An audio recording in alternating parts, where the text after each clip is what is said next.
Welcome to the Simpleton Podcast with special guest, Michael Ortner. How you doing, Mike?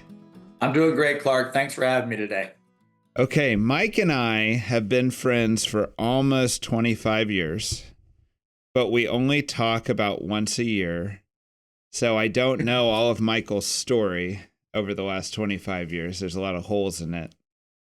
So Mike, I want to start out with Mike's kind of, I don't even want to foreshadow it. Tell us about when you kind of had this like powerful conversion back to the faith. Sure. Well, first of all, I'm a cradle Catholic, born and raised Catholic my whole life. My parents both come from Catholic families, and I was raised Catholic. But I went to public school through 12th grade, and I did CCD when I was little, which was, CCD back in the 1980s, which was, from my perspective, pretty useless. We went to mass every Sunday, and I probably went to, I hope I went to annual confession. I imagine I did, but probably not much more frequently than that. But that was mostly the extent of my faith life.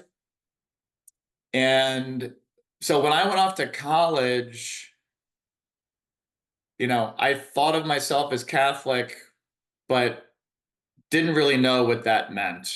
I was poorly catechized, poorly formed in the faith overall. And I think, and I don't necessarily blame it's not, my parents' fault or my pastor's fault. A lot of this was the product of the time period that we all grew up in. I look at my parents when they grew up in the 40s, 50s, 60s, just different times then. And I view mid to late 20th century as a huge transition point. So it's hard, it was hard for, I think, parents and priests and others to really understand how the differences in times would be, how that would necessitate a different way of forming kids in the faith. So I think I'm probably a very common story of people that grew up in the 80s. I didn't know any faithful Catholics really growing up. But they didn't even know they weren't faithful. They didn't know. No one knew the distinction. Right. I met other Catholics at Georgetown, and, we were all probably in the same boat. We all kind of grew up Catholic. Some of us went to mass on Sundays, regularly. Others didn't. But, in terms of really impacting our lives or giving it really a lot of depth of thought or having an active prayer life or any of these things, none of us really ever thought of it. So I kind of understand what you're saying because I feel like I lived through it too. We're probably pretty close to the same age. And CCD in the 80s, all that stuff. But I feel like I was born in 73. I was born in 76. Yeah. So we're close, But I lived the same trajectory except in Dallas, and you did it in like Philly, right?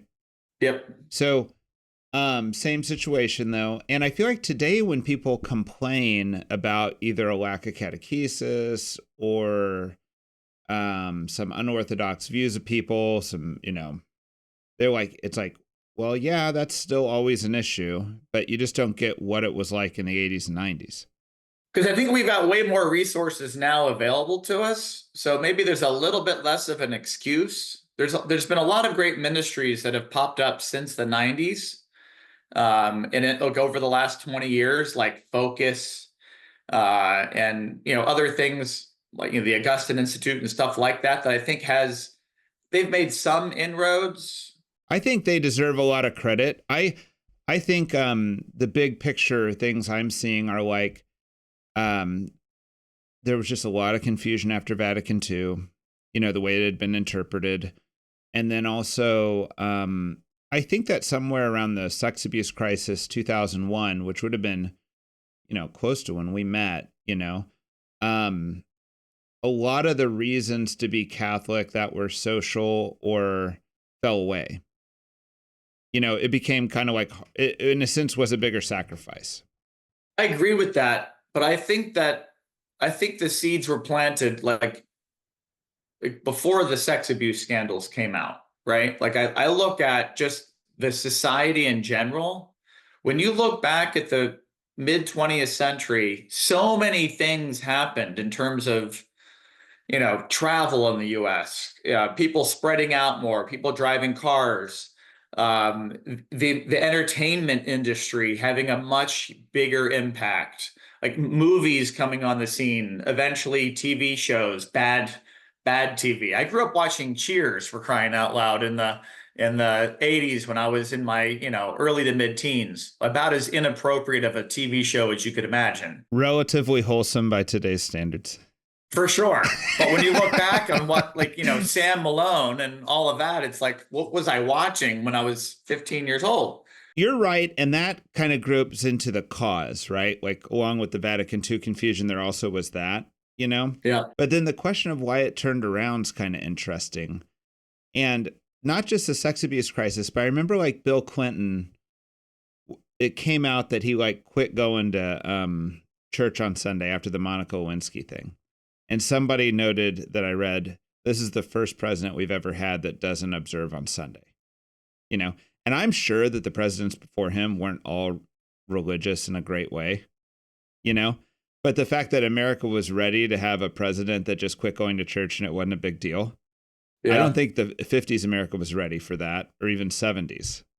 Yeah. Yeah, that's interesting. I didn't even know that little factoid about Clinton. And I think that's more of a symptom of the more underlying issue that we can get into later in the conversation. But I think when you're raising a family, from a father's perspective, from mom and dad's perspective, or when you're the kid growing up, I think children by the late 20th century, given the prominence of TV and movies, eventually the internet, and all this sort of mass media has on the culture, I think that because of that, you now have a much greater need for formation, both in primarily the understanding the why behind why we believe any of this.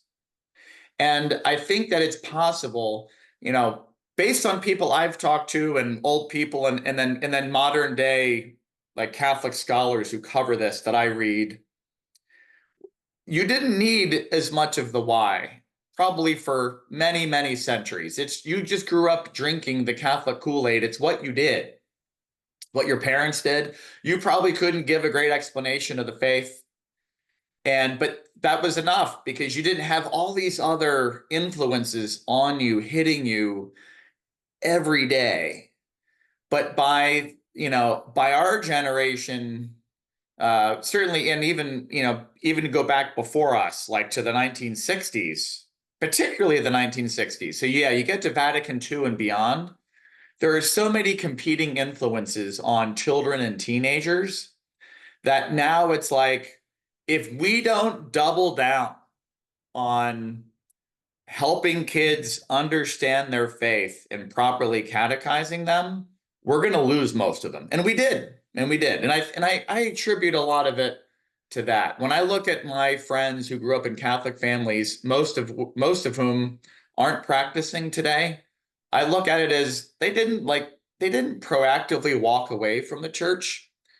They fell away because they were consumed by the culture, right? But you're right. I'm trying to kind of give this, because I keep meeting people who maybe have been Catholic for a decade, right?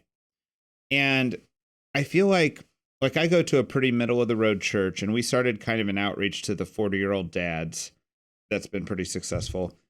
And I'm meeting some of these guys who I would see at mass. They wouldn't talk much. They'd leave right after. They're not waving a Vatican flag or anything, but when you get to know them, you're like, oh, you get it.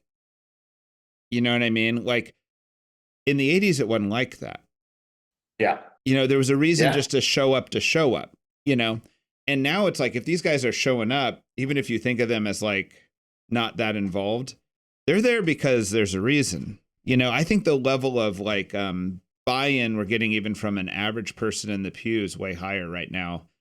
And when people complain about it, I'm like, I've seen a lot worse, Yeah, it's almost like if you go back to the 70s and 80s, there were more people in the pews back then. And it was almost like it was a leftover habit that they didn't know why they were doing it, but it was a leftover habit because that's what people did for decades and centuries. That's why I brought up Bill Clinton, because when he quit the habit and it wasn't even a big deal, that was the news. It wasn't that Bill Clinton didn't go to church. It's just that it wasn't a big deal anymore that our president went to church. So in some respect, so we've had a huge decline in the number of people going to church over the last 30 years. Been well documented. But at some level, I think we were losing people before then, and in some sense, you got to respect people who no longer go to church, no longer go to mass, because they don't get the meaning. They don't see the meaning behind it. So if you don't see the meaning for it, if it's meaningless to you, why do it? Why not just leave the church? Why waste your time on something that you don't buy into at all? And it was just sort of a leftover habit. So if you're doing something that's just a leftover habit from a bygone era and you see no meaning behind it, well then, hey, put that time towards something else. I get that.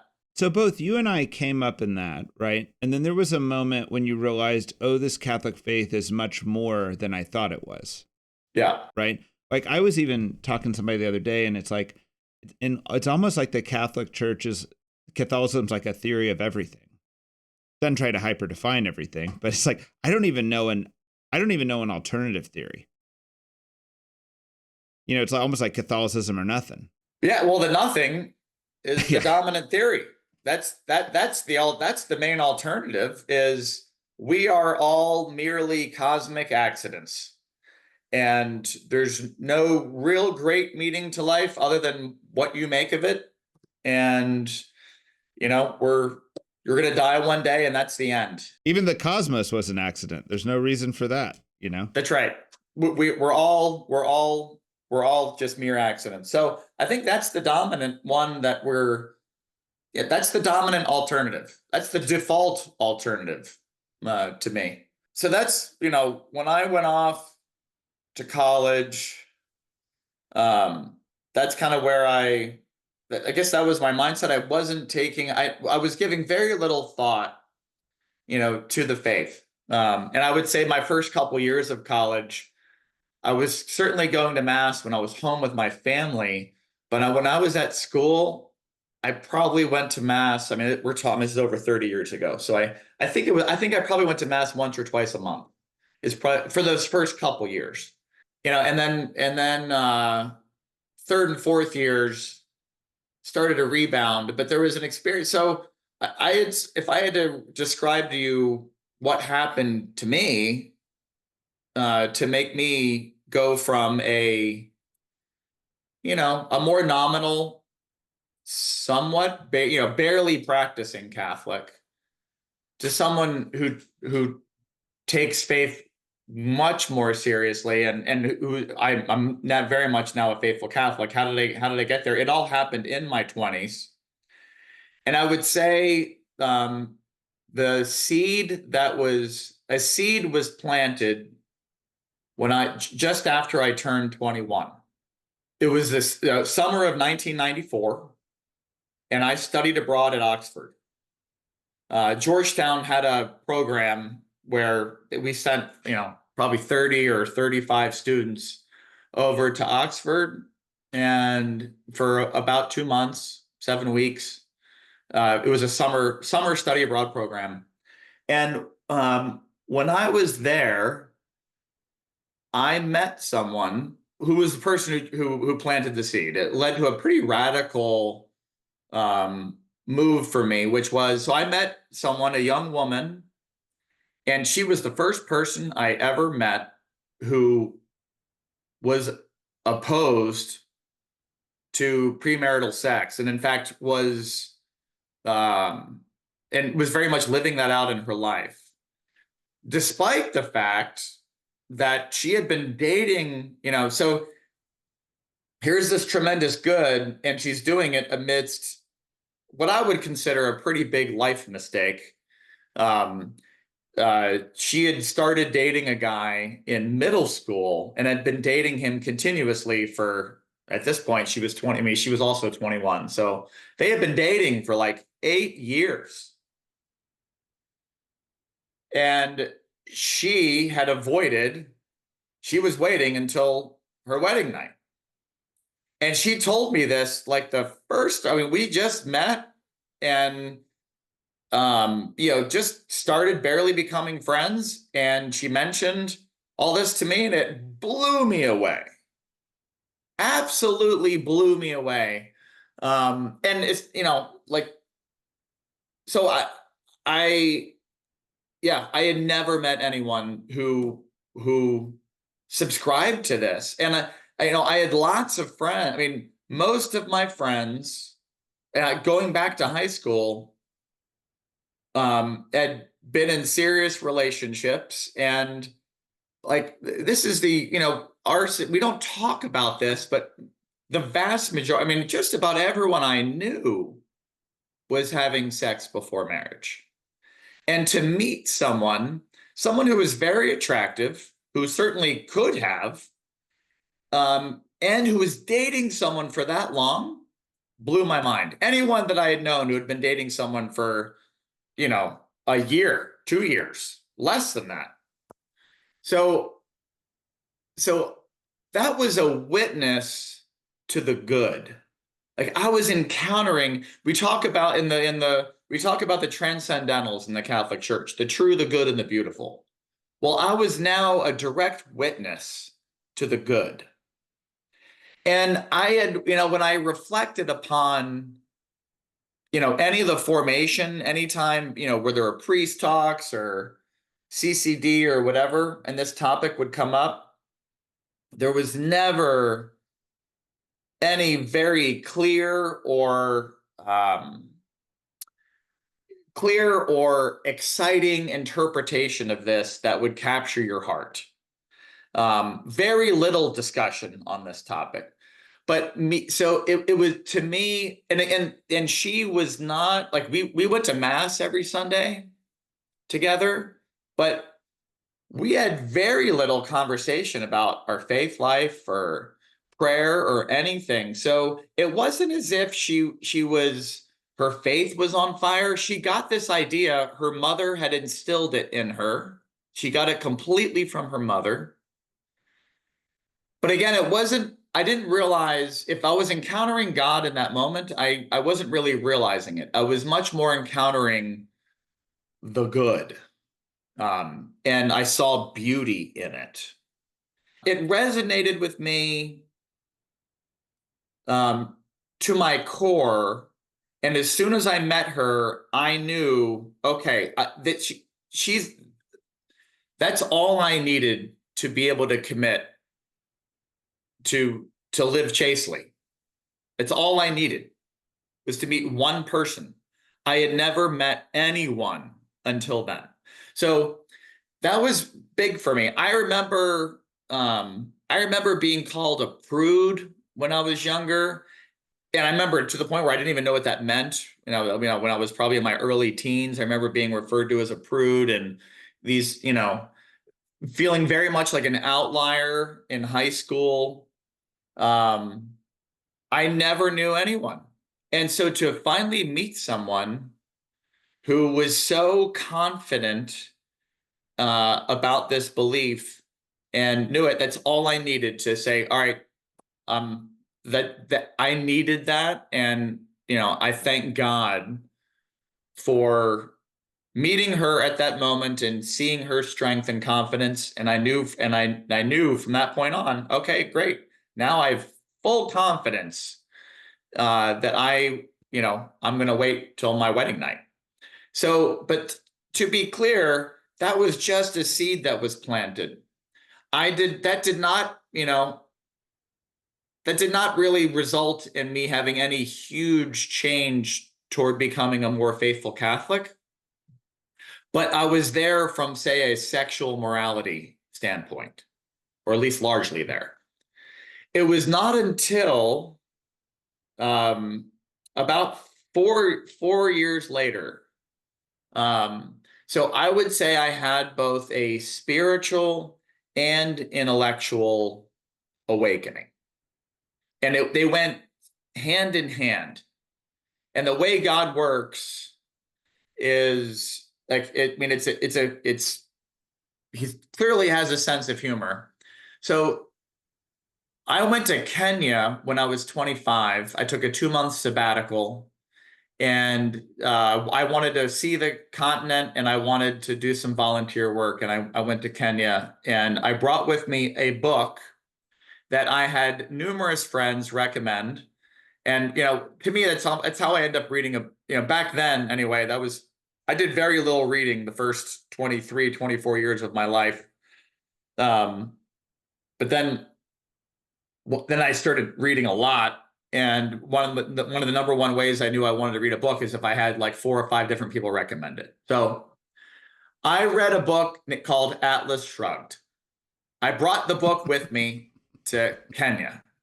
You were supposed to say a Catholic book, Mike. I thought you were building up to like a great Catholic book here. No, this is God's sense of humor here, Clark. Right.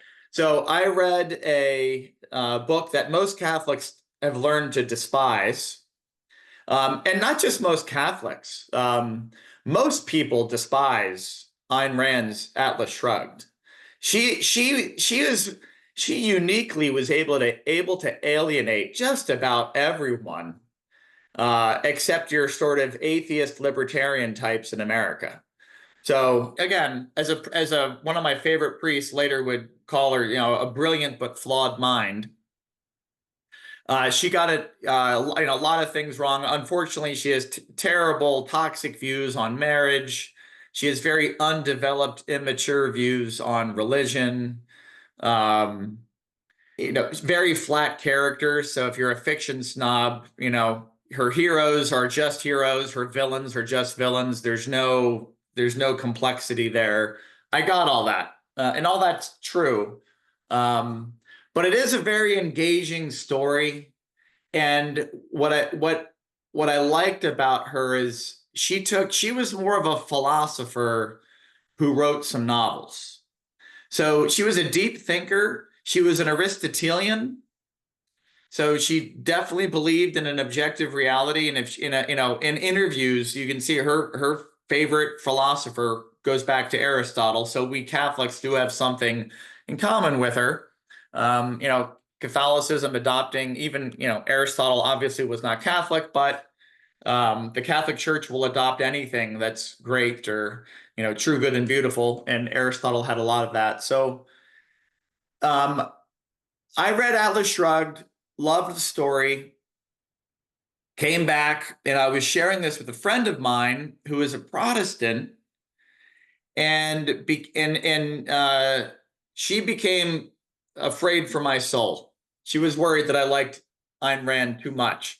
So she sent me a book, Mere Christianity by C.S. Lewis. And that was the book, a response to Ayn Rand, if you will, that really helped me to start thinking through what it really meant to be Christian. So you had left Georgetown by this point, right? If you're 25. Oh yeah, this is 3 years. This is 3 to 4 years after I graduated. This is 99. I'm sorry, what's that? I always figured like your reversion or conversion happened at Georgetown. No, I graduated in 95. This all happened in 99. And if I'm right, were you like a consultant, like had some career going like that at this point, or what? Yeah, well, my first job out of college was with Pricewaterhouse Management Consulting. I was there for a couple of years, got tired of the travel, went and worked for JP Morgan, a big investment bank that was a client of ours. And then I had moved, and then I got bored out of my mind at that job and took a 2-month sabbatical, went to Kenya. This is when I was 25. This is late 98. Got back in February of 99. And then I got a job opportunity from an old Georgetown friend from Georgetown who was doing well at a tech company down in the DC area. So I moved back. So I'm from near Philly, moved from the Philly area down to the DC area to take that tech job in '99. And so this is all happening like that year. And which is also at the end of that year, I quit that job to actually start my own tech company. So all this is happening. So like in like 99, 2000, I'm really having this reawakening within my faith and starting to take that a lot more seriously. At the same time, I'm reading a lot more. So the other philosophical book, so after Ayn Rand, like one of the things Ayn Rand, showed me in Atlas Shrugged and just her taking philosophy seriously, that showed me how unserious I was. I had never pondered the topics of epistemology, metaphysics, ethics in any really serious, rigorous way. And so as I started to, she got me reading more philosophy. So after reading Ayn Rand and then C.S. Lewis, I started reading both more theology and more philosophy at the same time. So and I would say the other book that had a big impact on me back then is my intent was to read Aquinas, but as I got into Aquinas, realized I was in over my head. So I picked up if you read Aquinas, really ideally you read some Aristotle first. Like some of these guys are meant to be read sort of in order, but as soon as I picked up Aristotle, and I picked up I didn't pick up like Nicomachean Ethics.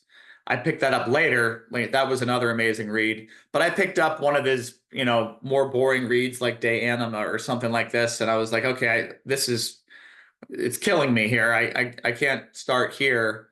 But then the more I read about Aristotle, I was like, well, really, his teacher was Plato. Let me try Plato.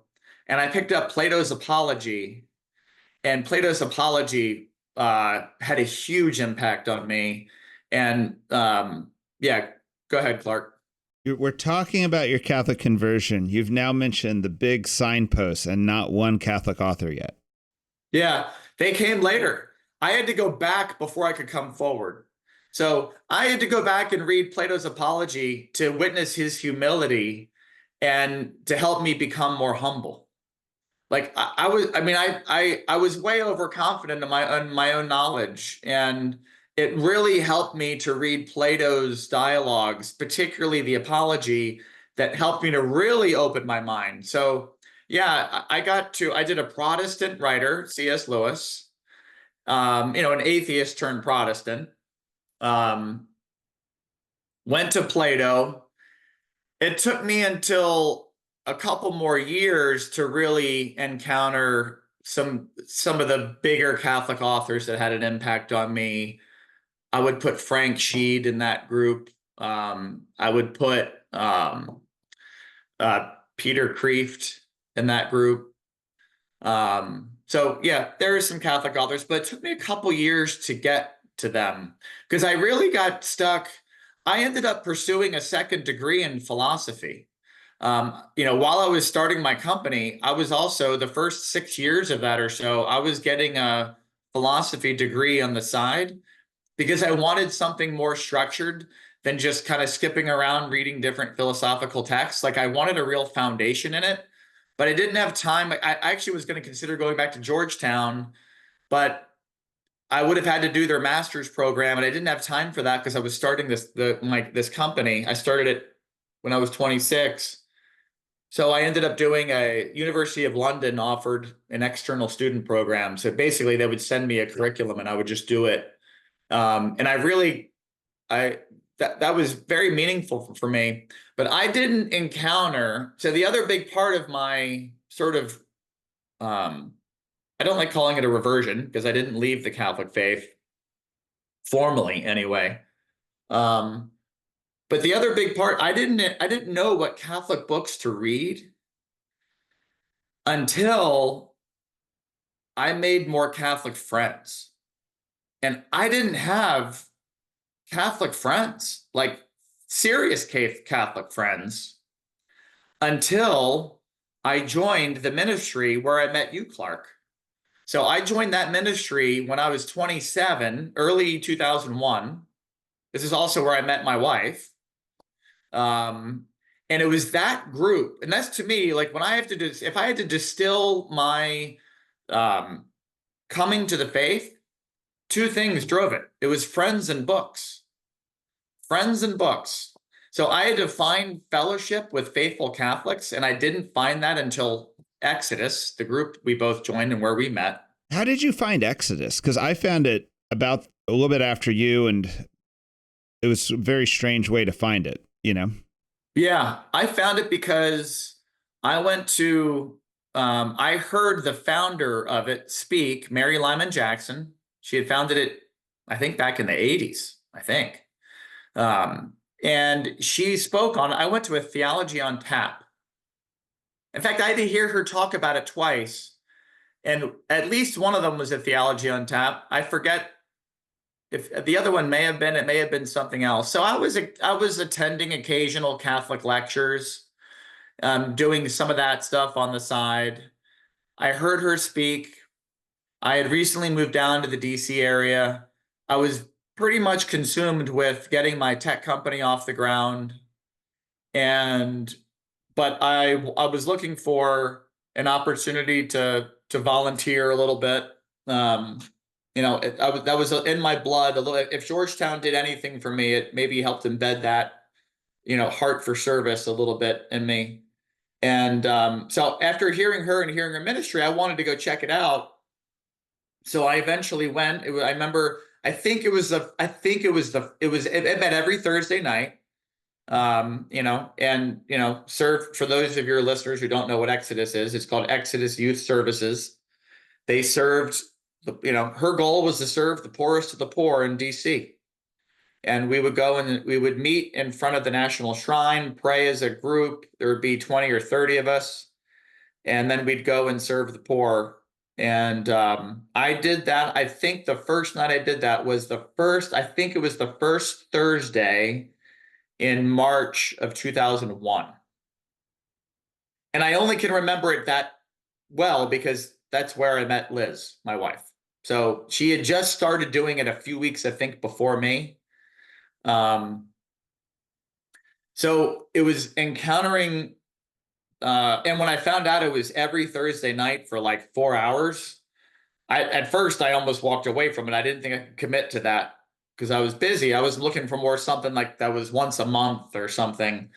But after doing it that first night, I really bought into it. It was a beautiful ministry.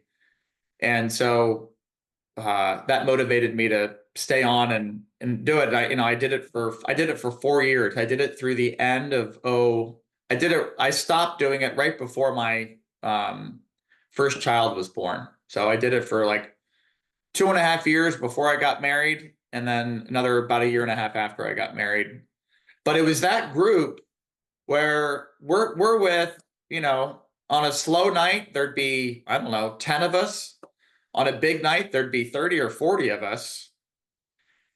And this was the first group I ever hung out with and befriended that was a bunch of faithful Catholics. And I got to witness their lives, particularly their prayer lives. I still remember, I think it was the very first night that we went out, we had to pray together out loud. I had never really prayed out loud with anyone before. I discovered my prayer life was horrible. But I remember praying a rosary on that huge van while going into the neighborhood we were going to go serve, and hearing everyone pray. And I remember thinking, being not confused, but I remember having something along the lines of a thought of, you guys all pray about it and I'll do something about it. Like that sort of arrogance, right? And I got to think that I'm not the only guy. Like, look, God, many of us are doers, and I'm very much a doer, but that's the problem with doers, is we become less thoughtful and prayerful and don't realize the importance of that. And so everyone in Exodus became a witness to me to the power of prayer and the importance of our spiritual lives and taking our faith so seriously that it becomes the number one thing in our lives. And I think that it never really occurred to me before then that that's what separates a faithful Catholic from a not so faithful Catholic, whatever you would call a more nominal Catholic. And I never, again, to your point from before, I never would have called myself a nominal Catholic before. I would have just called myself a Catholic. But I think there are Catholics, and there are, probably 70 million Catholics in America, people that were baptized in the faith. But then there are faithful Catholics, and that's probably 10 to 20 million people in America who put their faith as number one. And it doesn't mean you have to go to mass every day. I go to some daily masses, but I don't go to daily mass every day. I don't go to confession weekly, but I go monthly. But I think what distinguishes a faithful Catholic from other Catholics is you recognize that it at least should be number one, and you do whatever it takes to have the prayer life and whatnot to put it number one, even above your spouse and your kids and certainly your career and really everything else. It's weird because, like, when I hear put it above those things, I've seen a lot of bad decisions made when someone acts like those things are antagonistic. Usually the right solution is when you've got God and your marriage working together, not one over the other, But you're right. Like, in the ultimate ordering, God's always has to be primacy. I think the order matters. I think if you have these competing goods in the right order, then what's above will end up feeding what's below, and it lifts it up and it makes it better. So I'll give you another example.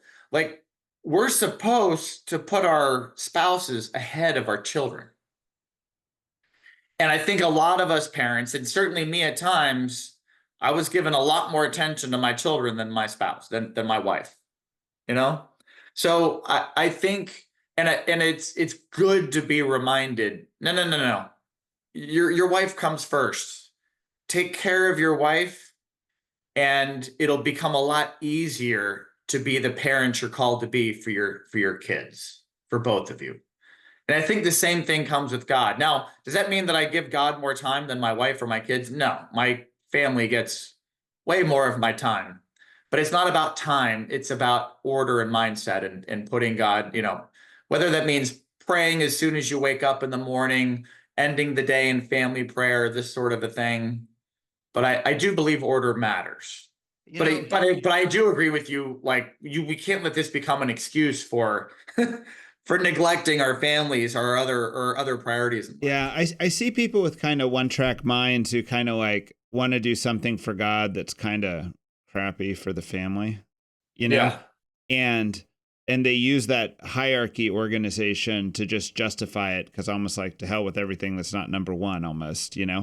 And there's something in my discernment where I feel like if I come up with some idea that I think's for God, but it's kind of bad in all these other ways, I feel like I'm not done discerning, because almost always there's another solution that's both with God and for my family, Yeah. But I think everyone just probably deals with their own challenges. For me, I'm the person I'm very much a family guy.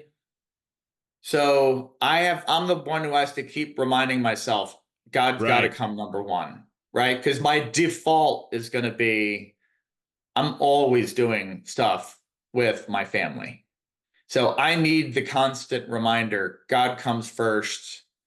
Whereas for other people, I could imagine some people that have this great gift of faith, where God is unquestionably number one, and their family gets the short end of the stick. And then they've got to keep reminding myself, hey, like, okay, but your family is a close number 2 and 3. So don't Right. neglect them. We all have our own challenges. So you founded, we haven't told the audience, so we'll now. You founded a very successful .com, Capterra, and I always think of that as requiring like 100-hour work weeks, et cetera, and you're trying to get a philosophy degree and do volunteer work while founding a .com. I mean, like, how did that work? Do you know what I mean? Like, yeah, most people don't think I don't see how that's possible. I know it's possible because you did it. That's the only thing that gives me faith. yeah. And is it possible that some of my success was because I was able to find some balance? I don't know. So I never worked 100-hour weeks.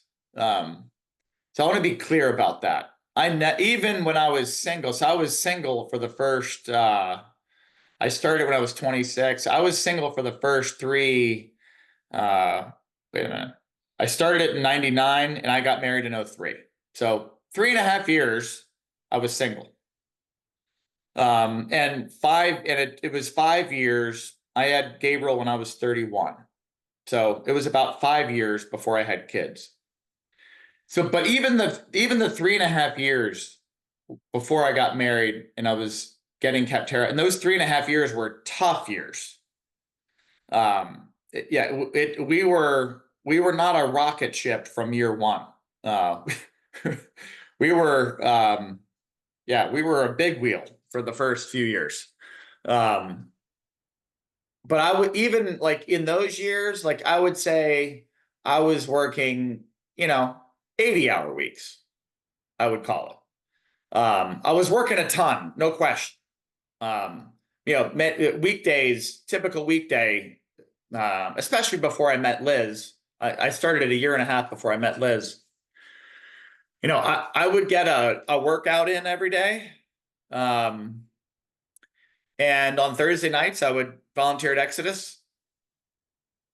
But I had very little. So, I mean, I was working, I was pretty much working besides that. I go to mass on Sunday, volunteer on Thursday. It took me a while to get a good prayer life in order, but I was working 12, 13-hour days during the week. I would work another 5 to 10 hours on Saturdays, and I would largely take Sunday off. Describe, you were also playing competitive flag football in DC, which is like a big thing, right? I started that. I did that when I was starting 28 to 33. So that would have been also soon after I started that after I met Liz. So the first 2 years I wasn't doing that yet, but yes, I was on Washington, DC has enough universities with enough alumni to field like 70 alumni flag football teams, 8-on-8, co-ed, 5 guys, 3 girls in the field at a time. And I did that for 6 years. And I have great memories from that. It was one of the best sports team experiences I ever had. A lot of fun. Weren't there like D1 quarterbacks in that league? No, there were D1 athletes, but if you played D1 football, I don't think they were allowed in the league. Our big rival was University of Virginia. So Georgetown, we had no one. You don't have a football program. Oh my God. Yeah, we don't have a great football. Yeah, for sure. But we would play University of Virginia, and they had some track people on the team. They had insane athletes on that team, and their girls were off the charts. They were former soccer players, basketball players, crazy athletes. So yeah, they're fun competitive times. All right. Well, it does sound like you did more than work. I did. But I did. I also knew you during this time, and I know that that it was dark before it got better, and it took a long time for that company to get rolling. Yep. And it wasn't just dark because it was hard work. It was also like it's the type of company that doesn't make money from day one. Like you kind of go backwards until you start before you go forwards, right? That's right. That's right. It took us, we were an online, we still are. I sold the company around 8 years ago. And it's a brand within, Capterra still remains as a brand within Gartner.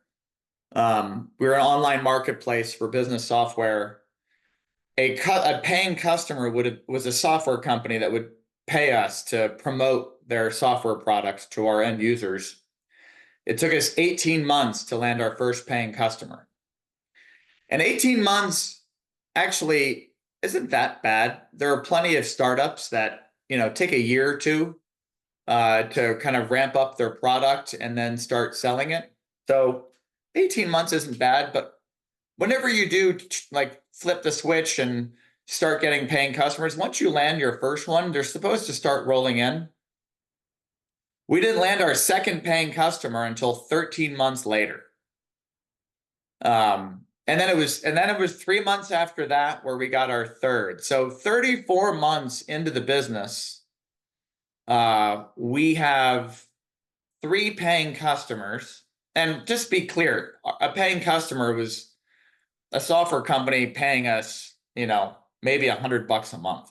Right. We're not making, we're not like, these aren't $1 million customers or anything. And there's people bailing from the team too, because it's taking so long. That's right. We had a couple people that, in fact, we had 3 people that helped get it, that were there early on, but we had to let go. We raised a few $100,000 right when we were starting it in 1999, November of 99, when I started it. And when I started thinking about it a few months before then, easy time to raise money. As soon as you tell people you're starting a tech company, an internet company, a .com, everyone's like, oh, no one wants to miss out on the next big thing. So without even trying, we raised a few $100,000 from, friends, family, former coworkers. And I don't come from a rich family, or I didn't have rich friends. So this is all kind of cobbled together. People taking their winnings that they had in 99 from years of tech companies going up in valuation. So we raised that money, but we ran out of it. Right when we landed our first paying customer, we also ran out of money. So it was a kind of a bittersweet time. But what kept us going, and I was out of money at that point, but I was getting all these offers for credit cards in the mail, and I'd never taken them too seriously. And the last thing I want to do is encourage any of your listeners to go into lots of credit card debt to keep a business going. But that's exactly what I did, Clark. And, so we got, and it was like 1 month at a time, one credit card at a time. So you don't go from no credit card debt ever to, $250,000 of credit card debt overnight. You do it 1 month at a time, one baby step at a time toward insanity. And, that's what we did starting in, that was in 2001. We started going in credit card debt. But I just completely believed in the idea, Clark, and loved what we were doing, even when we were failing by every possible metric. I realized how much I loved the entrepreneurial journey. I loved every aspect of it. I loved building something from scratch. I enjoyed trying to figure out product market fit. I enjoyed marketing it, selling it. And once we got customers, I loved serving the customers and trying to make it successful for them. I just loved it. And I fully believe the idea just made too much sense to me. The need was too obvious. And I just knew that it was my own shortcomings and failings that we're going to figure this out. And, if I had to write a book about it, I would call it month 35. Because after 34 months of toiling away, and no, I'm not getting any more credit card offers at this point. We were on fumes, 3 paying customers. Well, month 35 hits and we landed 4 paying customers in 1 month. And then in month 36, we landed 3 more. Month 37, we landed 17 more. Wow. Month 38, we landed 21 more. And we just snowballed from there, Clark. It just took off. What was there like a magical thing? Like you figured out how to call up these companies and say the right words to get them to be customers, or what? Yes, the magical thing was called Google. Oh. So there was a startup. So when we started, actually, Google started the same time we did. And, so Google, a lot of people forget, Google was not the first search engine. There were other search engines, Alta Vista, Lycos, Excite, Yahoo, and others. And most of them were getting bad reputations. They weren't delivering very good results, etc. And then Google came along. Larry Page had a great idea for a new, better search engine. And the idea was really simple. And it was, he noticed in the world that he was getting his PhD at Stanford at the time. And he made the observation, what made an academic paper better than other academic papers was the number of citations that it had. The more citations the more other academic papers you have citing yours, the more credibility yours had. He applied that principle to websites. Said the better websites have lots of inbound links. So the more inbound links a website has, the more credible that website is. So he did that, and Google just took off from there. Right. So now you hit 2002 for us, and Google has gone from, nothing in 99 to a search engine gaining ground. Everyone's now starting to hear of it. People are using it. I check it out and I notice we're not showing up for any business software related phrases. And I'm like, well, why not? Because I thought we would have. When I learned about their model, I'm like, we had gotten lots of other sort of small geeky websites had linked to Capterra because they thought we were a pretty cool website. We were like if you wanted to see a long list of business intelligence software products or project management software products, you could go to Capterra and see the longest list of them, us in our early days, and they would link to us, but we'd get no traffic from those links. We knew we had lots of backlinks, but we weren't getting any love from Google. So as we researched that, we realized, wait a minute, so we would ask the experts, these SEO experts would talk about things or whatnot. And we learned that our URL structure was too complicated for Google. They couldn't read our URLs because we had all sorts of parameters we were passing through. So we just said, let's clean up our URLs. The moment we cleaned up our URLs, like days later, we're sky high on Google rankings, which drove buyers to our website. And as soon as we had the buyers, that's when the software vendors started paying attention to us, and that made it much easier. So that was the short of it. But once we figured that out, Google became the way that we broke into the market, that we attracted lots of early buyers. And if you're starting a marketplace, the vendors, the advertisers don't care about you until you have a huge audience of buyers. Google is what helped us to build that audience of buyers, and we took off from there. So you liked the entrepreneurial process enough. Do you think you'll ever do it again, or do you think you'll do it with one of your kids? Because you've got kids now going to college, and they're going to have to figure out what they're doing. Yeah, my oldest is a sophomore. Would it be fun to do startups with my kids? For sure. I'm already involved in some.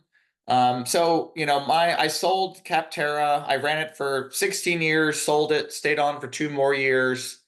I left it. It's now been exactly 7 years since I left it. And we started a charitable foundation with a lot of the proceeds. And so I'm involved in entrepreneurial efforts both in the nonprofit world and the for-profit world. So we've invested in about a half dozen startups, for-profits, and we've also given. We give money. We support. I don't know, maybe 8 or 10 nonprofits who focus on mission work that we fully believe in. Most of it's related to formation and fellowship, two topics that are near and dear to my heart.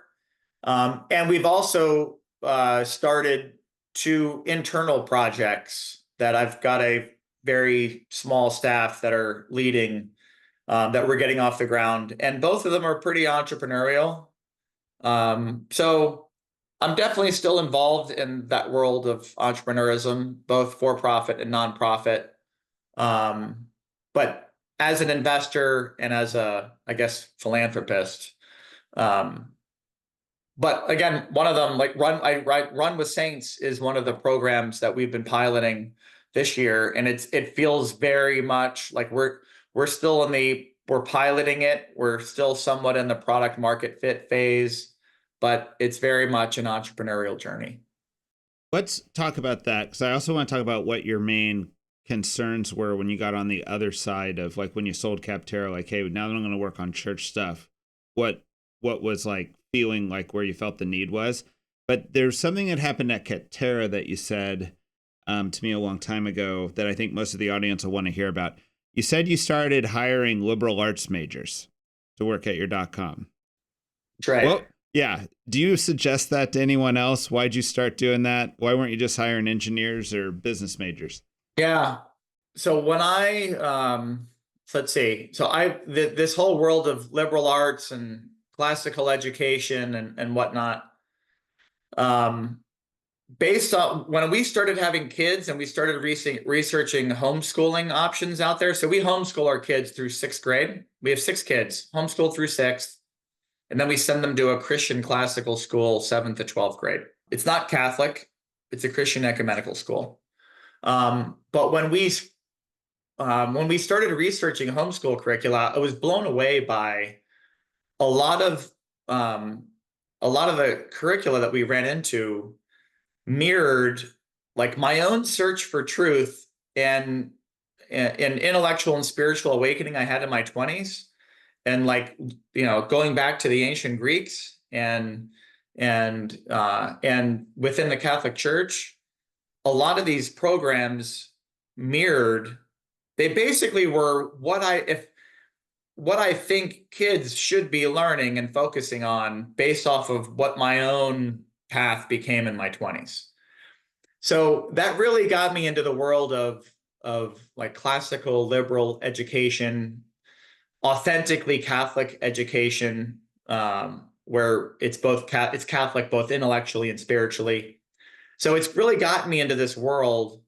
And when I was in a young dads group, when my oldest son Gabriel was real little, the parish priest told me, he's like, hey, when your kids are old enough, he tipped me off to what schools to seriously consider. And one of those schools here in Northern Virginia, it's called Trinity School at Meadowview. I then heard about from, after he mentioned it to me, I must have heard about it from 4 or 5 different people disconnected from each other over the next year. And then I was going back and I was visiting Georgetown, and there was a group there led by Patrick Deneen. He led the Tocqueville Forum, and there was a speaker there that night they were awarding.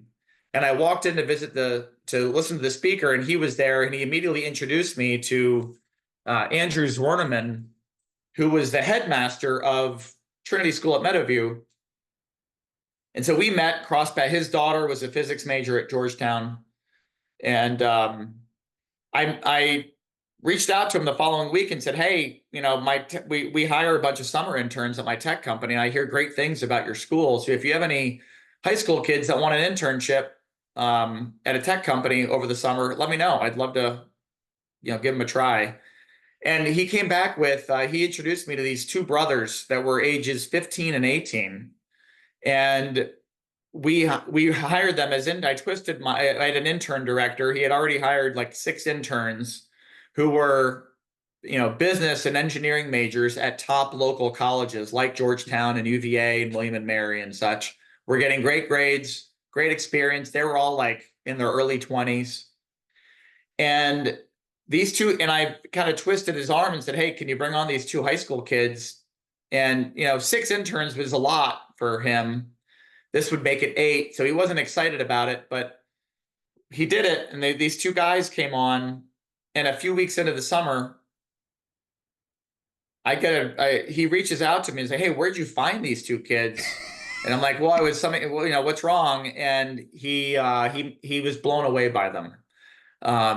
Their work ethic, their character, the questions they asked, the work they performed, everything was just, off the charts. And from that summer on, and here are two people that haven't even gone to college yet. But they were getting a classical liberal arts education in high school. And I think that form of education is just the perfect background for the business world. It teaches you to think. It teaches you to think well, to speak well, to write well, to ask lots of questions. You end up getting lots of just good, virtuous kids coming from those programs. And from that summer on, we pretty much just hired kids from Trinity. And I definitely. Just for interns, or did you hire your kind of regular and employees? Eventually we hired lots of full-time people that had, I was a business major at Georgetown as a finance major, and then getting a philosophy degree at University of London. I have used my philosophy degree way more, even in the business world, than I did my business degree. I learned more every month on the job than I did in 4 years of getting a finance degree. So my view on college is fall in love with a subject in high school that's broad, like history or literature or philosophy or math, maybe physics. Fall in love. These are broad subjects that everyone takes in high school. Fall in love with that, study that in college, go deep in that. It's an opportunity to grow intellectually and focus on that for 4 years in college. And while you're doing that in college, get other experiences that you can then use to figure out what you want to do after college. Go intern with tech companies or do whatever on the side. And then go off and do whatever you feel you're called to do. But I think college is a great time to just grow in your intellectual virtues. And I think it's best done by studying, in general, what is considered the liberal arts and go really broad before going narrow later. You saying the word intellectual virtues is interesting. That makes sense to me intuitively, and I don't think I've ever thought of it that way. So we have a guy who was promoting classical education locally, and he was like, we're teaching these kids how to think, right? And I had this kind of skepticism in me where I'm like, well, I kind of want to take some kids, 3-4 years after they've been through this education and give them some type of test to see if they score better than these kids who, quote, weren't taught how to think, But what you're kind of saying is that in the real world test, that it actually works, Yeah. I was wondering if it had something to do with these liberal arts guys. There's plenty of talented people in there. They don't have great job prospects. It's kind of like an underfished pool of talent. And you were like finding all these great people there. But you actually think the education itself was more suited for the business world. I do. Well, I think both are true, but I do. Look, the liberal arts, really, you read a lot, you discuss a lot, you write a lot. And when you write, you fine tune your thinking. Oh, and on top of that, you do a lot of math. And, and in a really good program, you're actually going to get a Latin background as well. And all of these things lend themselves to better thinking. You're going to think more logically. If you wanted to create logical thinkers that would go on to become great engineers, the two subjects you should take from elementary school into high school would be math and Latin. They force you to think in a very structured way. Math forces you to become a good problem solver. And Latin is such a highly structured and inflected language that there's so much rigor behind it and structure in your thought. And then you take that and if you're reading and discussing and writing about great books, great literature, both fiction and expository, that's an amazing education that most of us don't receive. I think back to the books I was required to read in high school and ones that I wasn't required. Most of us were not required to read most of these great books. And if we don't get them in high school, we're probably not going to get them in college, unfortunately, either. So I think high school is the time to be exposed to a lot of these great books and getting this sort of rigorous education, as opposed to most modern forms of education are very test driven. That's how I was taught. I was good at math. I would do very well in math tests. But I was taught less about the why and the problem solving behind math. I never really understood why we were learning calculus. I just got really good at plugging and chugging calculus equations, and I got pretty good at it pretty quickly. But I didn't get the why behind it. I certainly never did Latin. The books I read in high school that was required to read is embarrassingly low. I used to teach or help be a teaching assistant for this undergraduate calculus class. And at the final exam, the most missed question was, what is a derivative? Yeah, I mean, like they'd be doing derivatives the whole exam and they'd get those right. But just the concept of what it just define derivative. The first order questions we get wrong. Right. They couldn't get it, so it's like literally 80% would get that problem wrong, Yep. So, all right. Well, this idea that you kind of leave the business world, or at least leave it in the sense of owning a business. Didn't you do something? Did you start a nonprofit to promote classical education? I've helped start things. So I helped start Cana Academy. So that's a partnership with Andrew Zwerneman. He left Trinity School at Meadowview about the time that I was leaving Capterra, and he wanted to go off and have sort of a bigger impact. So Cana Academy helps. It trains teachers to run great seminars in the classroom. That requires a lot of great training. It's not a natural thing. Most teachers that try to do it, it takes a lot of mentoring and coaching. So they do that. And Cana also published about 50 or so guides on specific books on how to run a seminar on everything from Dante's Inferno to Brothers Karamazov to Plato's Republic to you name it. So it's a guide that a school or a teacher can buy for $10 or $20 that they can use and to help them ask the right questions and guide great discussions on those books. So I've become a big part of this world of liberal education or classical liberal education is the seminar method. And it's this idea that the vast majority of us do much better in a classroom environment that's very engaging, that uses the discussion method as opposed to just straight up lectures. So we're gonna learn the material. We're gonna learn about a text much more if a teacher is guiding us through a discussion over the course of a week than we will if the teacher just comes in and lectures every day about the book for a week. Because we've got skin in the game. We're responding to questions. We're responding to the fellow students in the classroom. It's much more engaging. So so Cana Academy really focuses in on that. But then there are other groups that are out there that I definitely didn't start, that were started by great people that we've been able to support. The Institute for Catholic Liberal Education is one. We support them. And others that are having a great impact on Catholic schools in America. So you look at Catholic schools over the last 60 years, we reached our high point in 1965, 5.7 million kids enrolled in Catholic schools. And today we're down to 1.7 million. So Catholic schools are a dying industry. Every year, dozens of Catholic schools close. And it's left the Catholic schools that are still alive. It's left them thinking that they're doing pretty good because they're still around. And they're doing pretty good, but they could be doing great work. They could be amazing.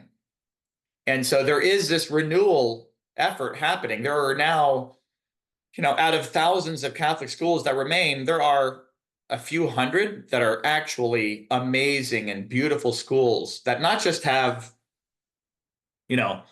full capacity and growing enrollment and whatnot, but the parents are just over the moon, blown away by what their kids are learning. It's materially different and better than what we all received back in the 80s and 90s. And it's a beautiful education that cultivates wonder in the child. And we're very involved in that effort. What has the growth of classical education been like? Like, say, when you first started picking it up to now? Because I get the sense that there's, even in the last 5 years, multiple new classical schools in my metro area. Yeah, well, I think it's grown tremendously. The classical charter schools and classical Protestant schools have taken off. I mean, just I don't even know what the latest numbers are, but we've watched both of them skyrocket, and classical homeschool curriculums have taken off. In the Catholic world, I prefer not to even call them classical. I prefer to call them authentically Catholic schools. Because an authentically Catholic school will be both Catholic intellectually and spiritually. And when you're Catholic intellectually, you're going to embrace all the great thinkers, and you're going to embrace the Catholic intellectual tradition, Aquinas, Augustine, etc. But you're also going to embrace Aristotle and Plato and all the other greats that are outside of the Catholic tradition, because no one co-opts great things from culture like the Catholic Church does. So to me, we want every Catholic school in America should be truly differentiated from its public school peers and should be authentically Catholic and embrace its Catholic tradition spiritually and intellectually. Classical should not be a niche within the church. Every Catholic school should be authentically Catholic, and part of that certainly is the classical tradition, if you will. I've wondered a lot about institutional reform, with colleges and schools and even parishes sometimes. And it seems to me that, like, things that are successful, like most people would say Georgetown University is a successful university, that the successful ones are almost impossible to reform. You almost have to have one that's going bankrupt that needs a new direction. Is that what you see with Catholic schools, like kind of adopting new curriculums? Is that it's almost the ones who are really struggling that are willing to come over? Or have you had the other observation? Yeah, it is much easier for a school to turn around that is on the verge of going under. No question. I mean, I'm not sure how ironic it is, because it's somewhat intuitive. But it is interesting to see, like, take St. Jerome Academy in Hyattsville, Maryland. They were the most failing school of all the schools in their area. So they went from being the most failing school on the verge of going under to now they're the most successful school, with long waiting lists of people that want to go there, but there's no room left to get in. And what we need to see in the movement now is the schools that didn't go under, and are not on the verge of going under, but could be doing such a better job at we need to see them adopt this new philosophical approach to their education. That's what we need to see. Do you think they have to go whole hog, or is there like a way they could like half adopt it? Because like when you have a successful enterprise, you don't want to risk it all in a radical reform? Well, I think there's a way to take it one or two steps at a time, Clark. And then, but once you start going down the path of improving, I mean, it's almost like in anything else you do in life. It's like once you start seeing improvement, you're like, oh, well, how else can we get better? How can we keep improving? To me, this movement is all about excellence in education. I'm asking these questions because in all of these schools, there's interest groups.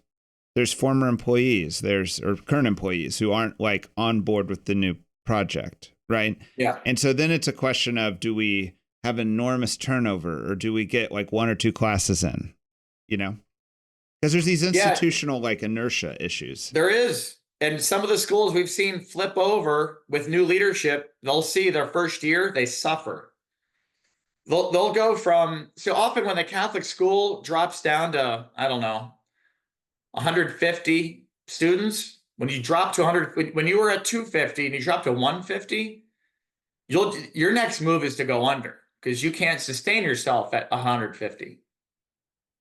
Well, sometimes you'll drop down to you'll lose dozens of more kids. We've seen it. There's a school in Denver that I think lost 50 the first year, but then the second year it gained like 100, or it took a year. It was an adjustment year, but with great leadership and properly targeting the right families who would get this and would want to try it, you can turn around pretty quickly. So it takes courage, and it takes great leadership and vision. Well, let's talk about this. I wasn't thinking about going here, but you were a homeschool family and you're also a Catholic school family. You're kind of both, yeah. Right? And it takes a lot of energy to be a homeschool family. It does. Right? You have to keep your morale up. That's a lot of work, I don't want to say it's elitist, but you definitely have to think it's definitely the way to go to put all that work in and sacrifice, right? That's right. And I also think that Catholic schools, everyone from the authentic ones we're talking about to the ones that are just okay schools, they're kind of miracles of like community cooperation just to exist. Just the amount of like compromising and getting along with each other, and nobody's going to like everything. Somebody's going to be going after the principal every year, even if it's a great school. And when sometimes we get the homeschoolers together and we go, hey guys, let's form a Catholic school, we're getting a bunch of people, we're herding cats. We're getting a bunch of highly independent people who have very firm opinions. Yeah. And saying, now do this miracle of cooperation. Have you seen that work, or do you see that as a challenge, or am I just making that up? I think it's a challenge. But I look at, I'll give two examples that are both counter each other. St. Jerome Academy, that's one of the big stories within this movement. It was a bunch of homeschoolers. It was the pastor approaching a bunch of homeschoolers saying, hey, why won't you send your kids to our school?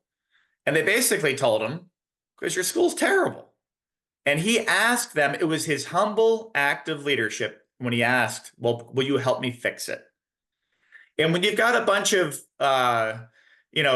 they were fortunate because they had people like Michael Hanby and Dan Gibbons and, professors from Catholic University and John Paul Institute for Marriage, who were great thinkers on education. So they had people like that could help lead the way. But you had a bunch of homeschoolers that then stopped homeschooling and joined the school. Whereas, take my family. So look, I think I'm going to oversimplify and say there's a couple kinds of homeschoolers. There are families like us who see the beauty of homeschooling and what it can be. And you could have the greatest Catholic elementary school in America open up down the street from us, and we still might not send our kids there because we see the benefits of homeschooling and how much closer, for example, our kids are all way closer to each other than they would be if they were all going to a school, because they'd all be in different classes and whatnot. And our kids are all of our kids grew up, when they were 5, 7, 10 years old, all best friends with each other. And they have all these shared experiences, which has been great for our family. So we've loved that. And there are other reasons why we homeschool, but we've loved that. So we're fully bought into homeschooling in the early years. I believe that there's something that a school can give you, a classroom experience that's very hard to duplicate at the homeschool in a homeschool environment that you'll want when you hit high school. But that's why we homeschool in the earlier years. Whereas there are other families that are homeschooling in the early years that would rather send their kids to a great Catholic school. And so I think there's lots of those families, and they're going to be easier families to please, I would say. They would love to send their kids to a great Catholic school if it existed near them, but they won't settle for anything but a great school. And so if it doesn't exist near them, they're going to homeschool. And so I think there's lots of those families that you can reach with the new school. We're gonna run out of time here in a bit, so I want to make sure we cover Running with the Saints. Can you explain that? And I know it's been through a couple different versions, but was it ever actually a running club? Never a running club. That's the challenge of picking a metaphor for a name, Clark. So after running a tech company called Capterra that not everyone could spell or pronounce because it was a made-up word. Can we pause right there? I once asked you about Capterra, and you go, yeah, because you had a license plate that said Capterra too. I did not. My co-founder did. I did not. Okay. All right. Well, you said, well, Clark, no one had taken the word Capterra, and I couldn't believe it was available. And I'm thinking of course it's available because you made up a word. But then you actually did have to defend it against other people trying to name their companies Capterra, right? We did a little bit, which is utterly ridiculous, but yeah. So yeah, we picked we picked plain English words that capture the essence of what we were trying to do. What I learned in my 20s is who you run with matters. You need to surround you with Catholic fellowship matters, especially when we're young adults. I think it matters for all ages, but I think of when you, especially when you graduate from college and you move somewhere, this is a critical time of your life. And it was for me to continue growing in my faith. I was on you mentioned, we talked about a flag football team. I started my company. So you can imagine the kinds of friends that I gravitated towards in my 20s were people that did stuff that I liked doing, I was interested in, entrepreneurship or football or hiking or whatever. But I think what I would want for my kids and what most parents I know who want for their kids when they grow up and whatnot is to have a good set of Catholic friends. It's very hard to be a Lone Ranger Catholic, which I was very much a Lone Ranger Catholic until my mid to late 20s. And it wasn't, my faith life didn't really take off. My prayer life didn't really take off until I could see it being lived out by others. So Run with Saints is a platform, which means a website now, and we're going live with an app in a couple of weeks that helps practicing Catholics, faithful Catholics, to find other faithful Catholics who live near them and share similar interests. So it's a nonprofit project. It's a free website. Anyone can sign up and enter in what their interests are, and you can immediately start seeing groups that are near you, all sorts of groups, whether it's a rock climbing group or a soccer group or a running group, a prayer group, a mom's group, a dad's group, whatever. It could be based to a parish near you, or it could be just your region. So, and we've started here in the DC metro area. So we're pretty much, anyone anywhere can sign up for it, but we're very focused on the DC metro area, Northern Virginia, DC, Maryland suburbs. And we'll see some groups are DC metro area, some are downtown DC, some are tied to a specific town in Virginia. Others are tied to a specific parish. But they all have some, they're board. We have a board games group. We have all these sorts of things. So someone can sign up and Run with Saints. They'll see all these events that are nearby, all Catholic events that are nearby, Catholic groups that are nearby, and then all the members are listed there as well. So they can easily recruit more people to their group and find groups and events near them that match their interests. Because I think that particularly for people in their early 20s, if I had met, if I walked into some other, just a room full of when I would go to a theology on tap, for example, I would not make friends with anyone there. It had to be more than a Catholic connection for me when I was 25. I had to meet people that were into things that I was into. And it had to be more than faith, but faith should be the most important thing, but it can't be the only thing. So it's meant to help people find other people that not only share their faith, but also share their interests. Good. Anything else you want to talk about? I need to go pick my son up from school, Clark. That's great. This has been a lot of fun. And if you ever want to do a part 2 to follow up on any of this stuff, I'd be happy to do it, but I got to go get my son. Okay. We're looking for listener feedback so that we have stuff for part 2. Anyway, peace be with you, Mike. Thank you so much, man. Peace be with you, Clark. Great hanging with you. Take care.